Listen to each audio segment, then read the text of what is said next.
Etifo, so ɛnɛ video no bɛpɛ sɛ mekyerɛ wo step by step sɛdeɛ wobɛtumi create international TikTok account ɛwɔ Ghana ha. Ɔte aseɛ. First of all no, ɛwɔ sɛ wohu sɛ wo create international TikTok account wɔ Ghana ha no.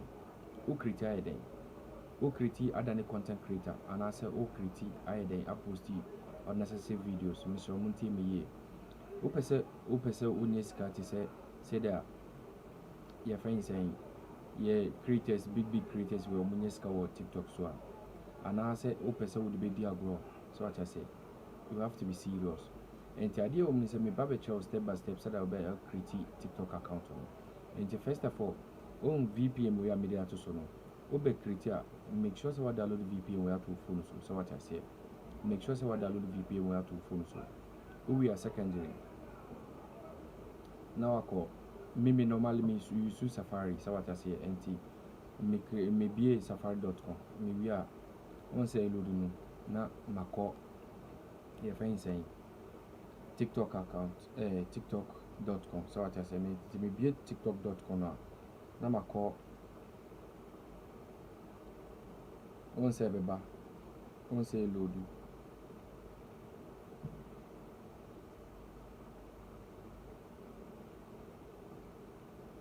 Enti abase ya won na mako your friend saying Gmail and me pese me use. Enti abase ya na ma choose Gmail and me pese me use. So after me choose Gmail no we are na mako won say load. Enti I say me continue. So what I say enti ma continue. Enti me so take you to and create ni ye. So what I say the be ya o ye o nye mistake wo. So what I say until once about date of birth, and date of birth, make sure so we put original date of birth, Miss Row, and me put me original date of birth. Say the bay ya, your friend saying, ye, ube monetize, ye be monetize you are.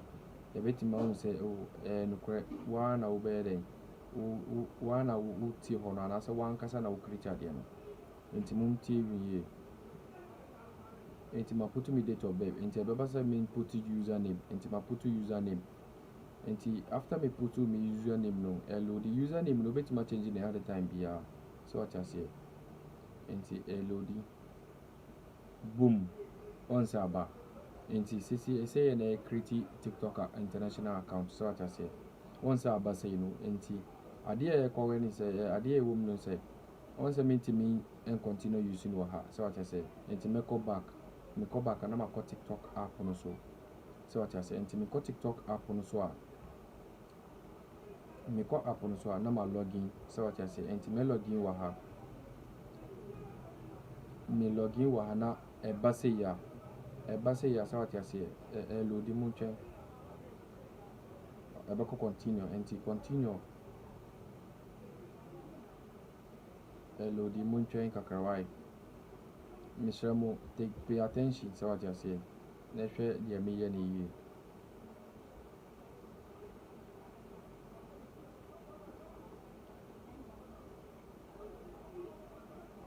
Me internet no down internet load this ano me sure mo enti mu twen kakrawai. So boom. So once aba enti aba say no de na me pese me de na me continue bio. I say me ko settings. So what I say sa 3 dot na was one me ko ma me nkyere mo ade say international TikTok account na me create here. Mo twen kakrawai once aba your friend saying TikTok shop. So what I say ana subscribing ana your friend saying TikTok program. So what I say the baby we bet my monetize you. So what I say enti pay attention mami bi na mo hwe ni ye. So what I say enti me so ukwa read ade a church. So what I say me ka say me go through read I better take it time. I was only 10,000 followers now when you 100,000 viewers. So what I say within 30 days now I'll be we have to be in the 18 years. So what I say was will be a war 18 years. So what I say enti say na you create TikTok international account no. And someone who said the summer creating no and Mr. O create here pay attention to creating say yeah said the bay I be monetize you I'm a 1 year scope. So what I say and the idea no say we are new me